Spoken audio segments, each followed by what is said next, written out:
TV பார்த்துக்கிட்டே இருக்கும்போது சிலர்லாம் பாருங்க, ஊழியக்காரங்க புல்பீட்டில் இருந்து கூட காமெடி ஜோக் அடிப்பாங்க.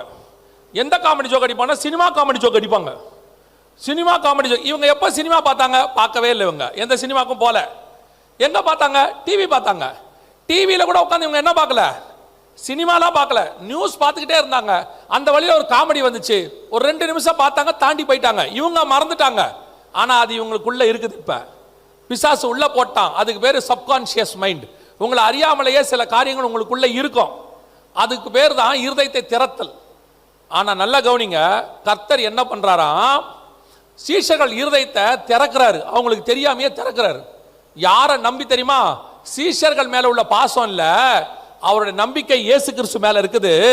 இவங்க இருதயத்தை திறந்தா நான் என்ன சொல்றனோ அதை மட்டும்தான் இவர் சொல்லுவாரு, தேவையில்லாத குப்பையை போட மாட்டாருன்ற நம்பிக்கை இயேசு மேல வந்தா மட்டும்தான் கர்த்தர் அவங்க இருதயங்களை திறந்தார்.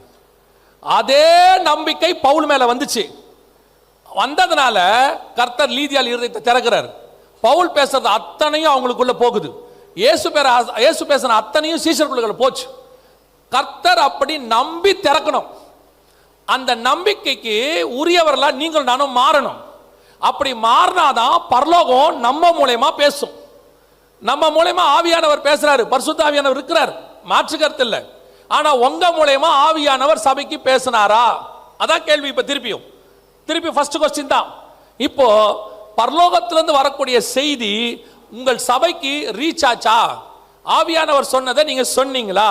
ஒண்ணு, சில நேரத்தில் நீங்க ஆவியானவர் வார்த்தையே வாங்கியிருக்க மாட்டீங்க. ஃபர்ஸ்ட் பாயிண்ட் என்ன வாங்கியிருக்க மாட்டீங்க? அதெல்லாம் வாங்கணும்னா சும்மா வாங்க முடியாது. பரிசுத்தவான்கள் நமக்கு என்ன சொல்லி கொடுத்தாங்கன்னா, அவர்கள் ஒரு வாரம் முழுக்க காத்திருப்பாங்க கர்த்தருடைய வார்த்தைக்கு. ஞாயிற்றுக்கிழமை ஆராதனை முடிஞ்சிருச்சுன்னா திருப்பி திங்கக்கிழமையிலிருந்து கர்த்தருடைய வார்த்தை காத்திருப்பாங்க. காத்திருந்து சனிக்கிழமை வரைக்கும் உபவாசம் பண்ணி, அதுக்கு பேரே காத்திருப்பு நாள். சனிக்கிழமைக்கு பேரு காத்திருப்பு நாள். அவர்கிட்ட இருந்து வார்த்தையை வாங்கி அதை கொண்டு வந்து சபையில பேசுவாங்க. பழைய பரிசுத்தவான்களை பாருங்க, அவங்களுக்கு பெரிய பைபிள் காலேஜ் கிடையாது, பெருசா டிகிரி முடிக்கல, அவங்க எந்த விதமான உலக ஞானம் கிடையாது, அவங்களுக்கு வாட்ஸ்அப் தெரியாது, எதுவும் தெரியாது. ஆனா எழுந்திருச்சு நின்று அந்த பரிசுத்தவான்கள் பேசுவாங்க. அவங்க வாயிலிருந்து புறப்படுகிற ஒவ்வொரு வார்த்தையும் அக்கினிமயமான வார்த்தையா இருக்கும். ஆவியானவர் சபைகளுக்குள்ள அப்படியே அசைவாடுவார். வர்றவன் அத்தனை பேரும் ரட்சிக்கப்படுவான். அதான் அன்னைக்கு நடந்துச்சு. காரணம் என்னன்னா, அவங்க கர்த்தர்ட்ட வார்த்தையை வாங்கினாங்க. பெரிய ஆழமான செய்திலாம் இருக்காது, ஆனா வல்லமையான செய்தியாக இருக்கும். அவங்க வாயிலிருந்து தெரிக்கிறது ஒவ்வொன்றும் அக்கினி தணலா இருக்கும். அதனாலதான் நீங்களும் நானும் ரட்சிக்கப்பட்டு இன்னைக்கு ஊழியக்காரங்களா இங்க வந்து உட்கார்ந்துருக்கிறோம். இன்னைக்கு முதல்ல கர்த்தரிடத்துல இருந்து வார்த்தை வாங்கப்படுகிறதா? அதான் ஃபர்ஸ்ட் கேள்வி. நீங்க ஆண்டவர்ட்ட இருந்து உட்கார்ந்து வாங்குனீங்களா வார்த்தைய? முடியுமா? இன்னைக்கு எல்லாரும் பிஸி. அதுவும் இந்த கடைசி 20 வருஷம் ஊழியக்காரன் எல்லாம் பிஸி. அத்தனை ஊழியக்காரனை பிசாசு வீழ்த்துறதுக்கு அவன் பாவத்தையோ அல்லது இச்சையோ கொண்டு வரணும்னு அவசியமே இல்லை. உங்களை பிஸி ஆக்கிட்டா போதும். பார்வோன் சொன்னானா மோசே கிட்ட, மோசே சொல்றாரு, எங்கள் தேவனை நாங்கள் ஆராதிக்க போக வேண்டும். அதுக்கு பார்வோன் சொன்னானா, அவர்களுக்கு வேலை கம்மியா இருக்குது, அதனால தான் என்ன சொல்றாங்க, தேவனை ஆராதிக்க போறேன்னு சொல்றாங்க. அவங்களுக்கு வைக்கோல அவங்களே பொறுக்க சொல்லு, ஆட்டோமேட்டிக்கா அவங்க தேவனை தேடுறதை விட்டுருவாங்க. இந்த பார்வோன் ஃபார்முலாவை தான் இப்ப பிசாசு பயன்படுத்துறான். இப்ப ஊழியக்காரங்களை உட்காந்து ஜாம் பண்ண விட்டா இவங்க வார்த்தையை வாங்கிடுவாங்க. வார்த்தையை வாங்கினா சர்ச்சு நல்லபடியா வந்துடும், சர்ச்சு பரலோகத்துக்கு போயிடும்ட்டு அவன் பண்ண சூட்சமம் என்னன்னா, ஊழியக்காரனை பிஸி ஆக்கி விட்டான். இப்ப ஊழியக்காரன் 7 நாளும் பிஸி. என்ன பிஸி? திங்கட்கிழமை ஈரோடு கூட்டமைப்பு, செவ்வாய்க்கிழமை தென்னிந்திய கூட்டமைப்பு, புதன்கிழமை இந்திய கூட்டமைப்பு, வியாழக்கிழமை உலக கூட்டமைப்பு, வெள்ளிக்கிழமை சூரியன் சந்திரன் நட்சத்திர கூட்டமைப்பு. கூட்டமைப்பு கூட்டமைப்பு கூட்டமைப்புன்னு சொல்லி ஆளாளுக்கு ஒரு கூட்டமைப்பு, ஆளாளுக்கு ஒரு கூட்டமைப்பு. எடுத்து பாருங்க, இவரை கூப்பிட்டு முதல் ஜபம் கொடுக்காட்டி அவர் அடுத்த வாரம் கூட்டமைப்பு. அவர் சொல்றார், நான் போயிருக்கிறேன், எனக்கு ஒரு ஓப்பனிங் பிரேயர் கூட கொடுக்கல, என்னை மதிக்கல. இப்ப கொடுக்கலன்னா என்ன கிழிக்கலைங்க? இப்ப ஓப்பனிங் பிரேயர் கொடுக்கலன்றதுனால இப்ப நீங்க என்ன கிழிக்க போறீங்க? உங்களை கேட்கல, நீங்க ஈரோட்ல நல்லவங்க தான், நான் பேசுறது எல்லாமே திருப்பூருக்கு அந்த பக்கம், நீங்க யாரும் தப்பா எடுத்துக்கூடாது. இவர் ஏதோ நம்மளை கேட்கிறாரு போற, ஏன்னா எனக்கு உங்களை பத்தி தெரியவே தெரியாது. பாருங்களேன், நான் இப்பதான் ஃபர்ஸ்ட் வரேன், நீங்க அத்தனை பேரும் தங்கம். நான் பேசுறது எல்லாமே திருப்பூர், அந்தமான் நிக்கோபார் ஐலாண்டு, இங்க ஸ்ரீலங்காவுக்கும் ஆஸ்திரேலியாவுக்கும் நடுவில் ஒரு தீவில் இருக்கிற ஊழியக்காரங்களை பத்தி பேசிட்டு இருக்கிறீங்க, தப்பா எடுத்துக்காதீங்க. இவரை கூப்பிட்டு ஓப்பனிங் பிரேயர் கொடுத்து அந்த ஓப்பனிங் பிரேயர்ல அக்னிமயமான நாவு இறங்கி ஈரோட முழுக்க தீ பத்திக்குதுன்னா கொடுக்கலாம். அதுல சரி அவனா கூப்பிட்டு கொடுத்தானா மரியாதை, கொடுக்கலையா சரி பேசுறார், என்னெல்லாம் கூப்பிடாம விட்டா சோத்திரம். அது இறங்கும் போது பாத்தீங்கன்னா பதன்னு 10 ஊழியக்காரங்க வந்தாங்க. உள்ள கேட்டேன் எதுக்கு இவ்வளவு பேர்? ஏன்னா இப்ப ஊழியக்காரனுக்கு அது ஒரு பெரிய புகழ்ச்சி சோதனை ஆயிருச்சு. பாத்தீங்கன்னா 10 பாடிகார்டு, அண்ணன் வரார் வழி விடுங்க, அண்ணன் வரார் வழி விடுங்க. என்ன அண்ணன் போற முடிச்சுட்டு நெப்போலியன் முடிச்சுட்டு உள்ள வராரு, அவருக்கு எதுக்கு வழி விடணும்? இப்ப என்ன கீழ்ஸ்டார் இவரு? அவரே சினிமா நடிகனுங்க இருக்கிற பவுன்சரை விட இங்க ஜாஸ்தி. ஐயா வரார் வழி விடுங்க, ஐயா வரார் வழி. என்ன ஐயாவுக்கு வழி தெரியாதா? குருடா அவரு? கையை பிடிச்சா கூட்டு வரீங்க. ஏன் அவர் ஏறி புல்பிட்ல உட்கார மாட்டாரா? பக்கத்துல பாலக்காட்டுல ஒரு மீட்டிங் கூப்பிட்டாங்க. மீட்டிங் முடிச்சுட்டு வேலையை விட்டு இறங்குறேன், நல்ல பவுன்சர் மாதிரி 4 பேர் வந்து நிக்கிறான். என்னடான்னு கேட்டேன். உங்களை கூட்டிட்டு போய் கார்ல ஏத்தா சொன்னாங்க. யார் சொன்னதுன்னு? பாஸ்டர் சொன்னாரு, மரியாதையா போயிருன்னு. ஏன் எனக்கு கார்ல இருந்து ஸ்டேஜுக்கு வந்தா தெரியும், உனக்கு ஸ்டேஜ்ல இருந்து காருக்கு போக தெரியாதா? இன்னைக்கு ஊழியக்காரனுக்குள்ள அப்படியே ஒரு பெருமை இருக்கு. ஊழியக்காரனுக்குள்ள என்ன கனப்படுத்தணும், என்ன உயர்த்தணும். பரிசேயனை பார்த்து நேரடியா சொன்ன வசனத்தை இப்ப நீங்க நேசிக்கிறீங்க. நீங்கள் முதன்மையான ஆசனத்தை விரும்புகிறீர்கள். நீங்க நடுவுல உட்காரணும்னு நினைக்கிறீங்க. நீங்க அத்தனை பேர் உங்களை மதிக்கணும்னு நினைக்கிறீங்கன்னாரு.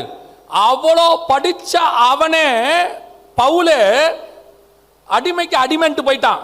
இது ஒரு மண்ணாங்கட்டியும் படிக்கல. அவன் எதெல்லாம் குப்பைன்னு தூக்கி போட்டானோ அந்த குப்பையை தூக்கி நம்ம தலைமையில வச்சிருக்கிறோம். நஷ்டமும் குப்பையும் என்று விட்டது. இன்னைக்கு நம்மளை பொறுத்த வரைக்கும் என்ன, ஊழியக்காரங்களுக்கு அந்த கணம் அப்படி என்ன மதிக்கல, அதை பண்ணல, அப்படி பண்ணல. இன்னைக்கு ஊழியக்காரனுக்கு கூட்டமைப்பு ஜாஸ்தியாகி போச்சு. எவனையாவது திட்டி பாருங்க.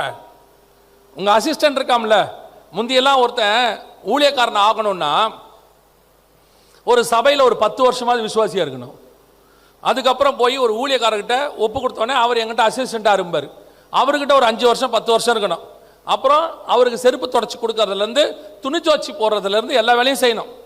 அப்படி உருவாகி வந்தவங்க தான் வல்லமையான ஊழியக்காரங்களா போன ஜெனரேஷன் வரைக்கும் இருந்தாங்க. இப்போ அப்படி இல்லை. இப்போ எப்பயாவது உங்க அசிஸ்டண்ட்டை கொஞ்சம் திட்டி பாருங்க. என்னடா தம்பி வேலை பார்க்குற அப்படின்னு கேட்டு பாருங்க. 3 நாள் போனை சுவிட்ச் ஆஃப் பண்ணிடுவான். போன் சுவிட்ச் ஆன் ஆகாது 3 நாளைக்கு. நீங்களும் அடிச்சு அடிச்சு அடிச்சு பார்ப்பீங்க. 3 நாள் கழிச்சு பாருங்க போன் சுவிட்ச் ஆன் ஆகும். தம்பி எங்க பாருங்க, உங்களை பார்க்க தான் வந்துட்டு இருக்கேன். வந்தவொடனே கேட்பீங்க, என்ன தம்பி 3 நாள் போன் சுவிட்ச் ஆஃப்? கர்த்தர் ஜெபம் பண்ண சொன்னார், 3 நாள் உபவாச ஜெபம்.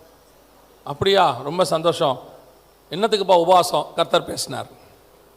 இப்போ கர்த்தர் அவங்ககிட்ட தான் பேசுறாரு, நம்ம கிட்ட பேசுறதில்ல. இப்ப கர்த்தர் பேசினார். அப்படியாப்பா, என்னப்பா பேசினாரு? சர்ச் ஆரம்பிக்க சொல்லியிருக்கிறாரு. எங்கப்பா ஆரம்பிக்க சொல்லியிருக்காரு? நம்ம சர்ச்சுக்கு மேல இடம் இருக்குல்ல, அங்கதான். டேய், நம்ம சர்ச்சுக்கு ஏத்தாப்பிலே வாடா. யார் வரா? நம்ம சர்ச்சில் இருந்து 10 பேர். இப்ப ஊழியங்கள் பாதி எப்படி வருதுங்கிறீங்க? எவனும் அழைப்பை பெற்றெல்லாம் ஆரம்பிக்கிறதே இல்லை. எல்லாரையும் சொல்லல, பாதி. எவனையா திட்டி பாருங்க, ஊழியக்காரன் ஆயிடுறான். ஆமா, அவனுக்கு அழைப்பு ஆம்பளை கர்த்தர்ட்ட இருந்து வரதில்ல, பொம்பளை கர்த்தர்ட்ட இருந்து வருது. யாருன்னா அவன் வீட்டம்மா, என்ன பாஸ்டர் உங்களை இப்படி திட்டுறாரு, எனக்கே அவமானமா இருக்கு சர்ச்சுக்கு போறதுக்கு. என்ன பண்ணலாம்? நம்ம வீட்டிலே சர்ச் ஆரம்பிச்சிருவோம். இதுவே வேத வக்கா எடுத்துக்கிறான். எவன் ஏவாள் பேச்ச கேட்டானா அத்தனை பயிலும் செத்தான். இன்னைய வரைக்கும் ஏவாள் பேச்ச சாவரவன் தான் பாதி பேர். நிஜமா தானே சொல்றேன். வீட்டம்மா சொன்னா பாஸ்டர் ஆயிடுறான். வீட்டம்மாவுக்கு அவமானமா இருக்குன்னு பாஸ்டர் ஆயிடுறான். அவ்வளவுதான், சர்ச் ஆரம்பிச்சாச்சு. இன்னொரு குரூப் இருக்கு, அழைப்பு இருக்கோ அதுக்கு அழைப்பு இருக்கா இல்லையா ஒரு மண்ணாங்கட்டியும் தெரியாது. எங்க அப்பா என்ன பைபிள் காலேஜ் படிக்க சொன்னார், போயிட்டான் 3 வருஷம். அவன் அங்கேயே பாஸ்டர் மாமியும் கூட்டிகிட்டே வந்துடுறான் வரும்போது. அது ஒரு பெரிய ஆசீர்வாதம். இப்போ நீங்கள் போய் ஒட்டகத்தில் போய் ரெபேக்காலாம் கூப்பிட்டு வர வேண்டாம், பைபிள் காலேஜுக்கு அமிச்சிங்கன்னா அவனே கூப்பிட்டு வந்துடுறான். இப்போ ஏன்னா இப்போ ஒட்டகம்லாம் அங்கேயே இருக்குது. அங்கேருந்தே பாஸ்டர் மாமியும் கூடவே கூப்பிட்டு வந்துடுறான். கதை முடிஞ்சு. பைபிள் காலேஜ் போட்டு வரும்போதே வந்துடுறான். வந்தோடனே எம்டிவு, பிடிவு, பிடெக்கு, எம்டெக்கு எல்லாம் போட்டு கொடுத்துட்றான். அழைப்பு இருக்கா? தெரியாது. எங்கள் அப்பா என்ன படிக்க சொன்னார்.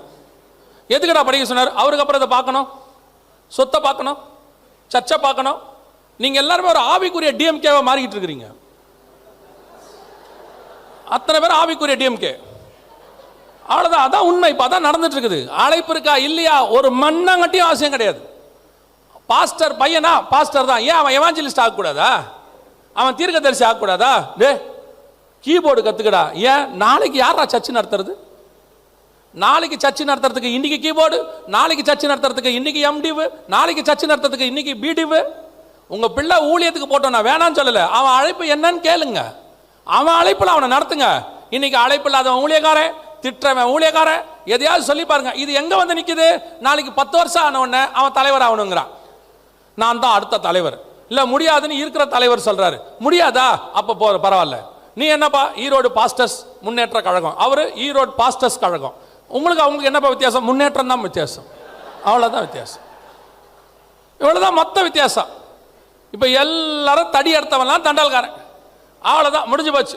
இது கூட பரவாயில்ல, 1000ல் 1 பரவாயில்ல, அவன் படிச்சாவது பட்டம் வாங்கினான். இப்ப இன்னொரு குரூப் இருக்கு, படிக்கிறதும் கிடையாது ஊழியத்துக்கு, அதுக்கு பைபிளும் தெரியாது, பைபிள் காலேஜ் எங்க இருக்குன்னு தெரியாது. ஒரு வருஷத்துல வந்து நிக்கிறான் பாஸ்டர் ரெவரண்ட். எப்படா ரெவரண்ட் ஆன? ஒரு பைபிள் காலேஜில் படித்தேன். எங்கடா இருக்கு? எனக்கும் தெரியாது, ஆன்லைனில் படித்தேன். யாரா நடத்தினா? நான் பார்க்கல, அதில் வெறும் ஸ்க்ரீன் தான் வந்துச்சு. அப்புறம் எப்படா சர்டிஃபிகேட் வாங்கின? ஆன்லைனில் அமுச்சு விட்டாங்க. எவ்வளோடா சர்டிஃபிகேட்டு? 500 ரூபாய். 500 ரூபாய்க்கு ரெவரண்ட்டு, 1000 ரூபாய்க்கு டாக்டரு, அப்படியே நீங்கள் கொஞ்சம் பெரிய ஆளாக இருந்து ஒரு 50,000 ரூபா இருந்துச்சுன்னா பிஷப்பு, அவ்வளோதான். நான் யாரையும் குற்றமாக சொல்ல, இப்பவும் சொல்கிறேன், ஈரோட பற்றி எனக்கு தெரியாது ஒன்றுமே, நீங்கள் யாரும் தப்பாக எடுத்துக்காதீங்க. இந்த சிஎஸ்ஐலெல்லாம் 16 வருஷம் படித்தாதான் பிஷப் ஆகலாம், ரெவரண்ட் ஆகலாம். இந்த ஆர்சியிலலாம் 16 வருஷம் படிக்கணும், இட்டாலிக்கு போயிட்டு வரணும் ஒரு ட்ரிப்பு, அதை படித்தா தான் அவங்க ஃபாதர் ஆக முடியும். இங்கே பெந்தகோஸ்தேல மட்டும்தான் ஒரு மண்ணாங்கட்டியும் தேவையில்லை, எதுவும் தேவையில்லை. உங்கள் பின்னாடி 4 பேர் அண்ணே உங்களை திட்டாங்களான்னா அவர் தலைவர், இவன் செக்ரட்டரி, வேலை முடிஞ்சு, கூட்டமைப்பு உருவாயிருச்சு. எங்கடா கூட்டமைப்பு நடத்துறீங்க? நம்ம சர்ச்சில் தான். மேலே நீங்கள் பிரியாணி போட்டால் பெரிய கூட்டமைப்பு, வெஜிடேரியன் போட்டால் சின்ன கூட்டமைப்பு, இவ்வளோதான் உங்களுக்குள்ள வித்தியாசம். என்ன பெரிய வித்தியாசம் இருக்குது? கூட்டமைப்புக்கு போகும்போதே என்ன முடிவு எடுத்து போகிறான்? அதுக்கு வேணாப்பாங்க, வேணாம், ஏன்பா அவர் வெஜ் பிரியாணி போடுவாப்ல, இங்கே போவோம் அவர் சிக்கன் பிரியாணி போடுவாப்ல. ஒரு கூட்டமைப்புக்கு என்ன கூப்பிட்டாங்க, அங்கே போனால் கூட்டமைப்பு முடிஞ்சு பார்த்தா 2 பாஸ்டர்ஸ் செம்ம சண்டை, அடிச்சுக்க மட்டும்தான் செய்யல. துவார் இன்னொரு வாட்டி நான் வர்றதுக்கு வந்து நீ அவ்வளோதான்றாரு. என்னதான் பிரச்சனை? காது கொடுத்து போய் கேட்டா இவர் லெக் பீஸ் கேட்டிருக்கிறார் பிரியாணியில், அவன் எடுத்துட்டு வந்திருக்கிறான். வர்ற வழியில் இவர் கேட்டு வாங்கிட்டாரு, லெக் பீஸ் கொண்டாப்பா இங்கன்ட்டு. இப்போ இவர் கேட்டுக்காரு, எங்க லெக் பீஸ் எங்கன்னு, அந்த பாஸ்டர் வாங்கிட்டாரு. இவர் டென்ஷன் ஆயிட்டாரு. லெக் பீஸை நான் கேட்டேன், நீ ஏன் வாங்கின? உடனே கூட இருக்க பாஸ்டர் சொல்றாங்க, லெக் பீஸ் தானையா, விட்டா போனா போது விடியா. ஓ, ஒவ்வொரு கூட்டமைப்பிலும் இந்த ஆள் வாங்கிட்டே இருக்கா என் லெக் பீஸை, நானும் கணக்கு பார்த்துக்கிட்டே இருக்கிறேன்றாரு.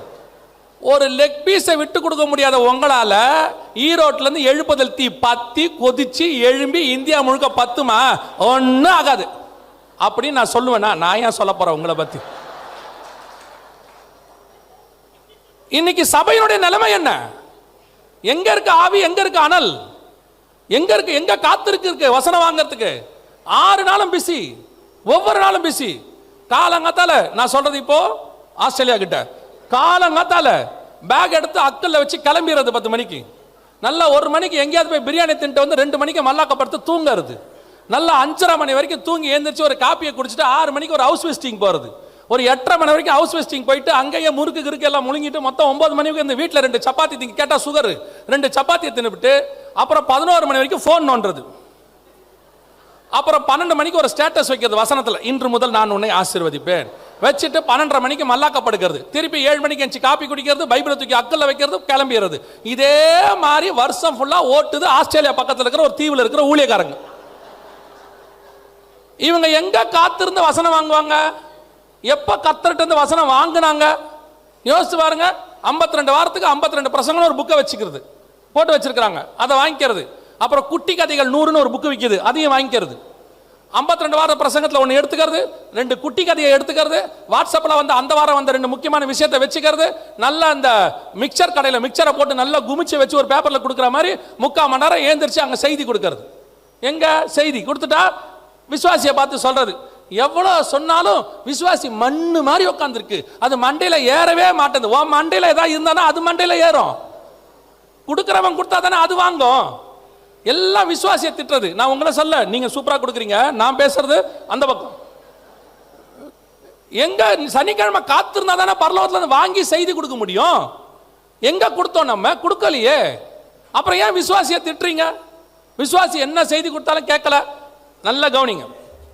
இயேசு கிறிஸ்து வந்து பிரசங்கம் பண்றார். முதல் பிரசங்கம் 4ஆம் அதிகாரம் மத்தியில இருக்குது.